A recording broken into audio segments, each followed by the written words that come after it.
Alors les Jeux internationaux de la jeunesse, bon, c'est une initiative qui est assez récente, hein, ça n'a pas un gros passé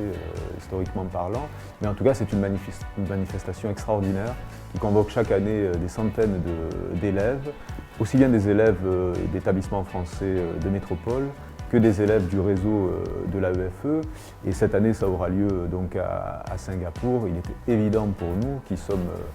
les voisins de palier de Singapour, quasiment, qu'il fallait que nos élèves y participent. Il fallait qu'il y ait 6 élèves participants, que ces élèves-là soient en âge d'être scolarisés en seconde, et si possible 3 garçons et 3 filles pour concourir dans 4 catégories sportives. Donc les enseignants se sont emparés du sujet, ont fait des sélections parmi les élèves, des sélections sur la motivation d'abord des enfants, et puis également sur la compétence sportive dans les 4 disciplines en question.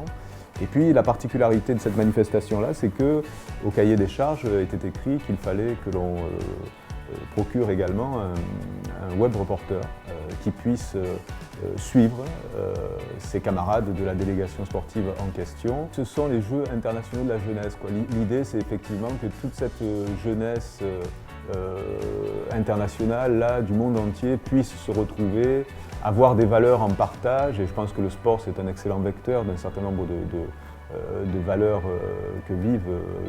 nos jeunes, et puis se rendre compte qu'effectivement que l'on étudie à Kuala Lumpur ou que l'on étudie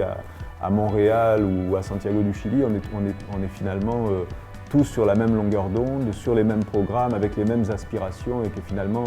la jeunesse internationale, d'où qu'elle vienne, aspire à la même chose, c'est-à-dire à préparer son avenir et si possible un avenir meilleur que celui que leurs parents ont connu.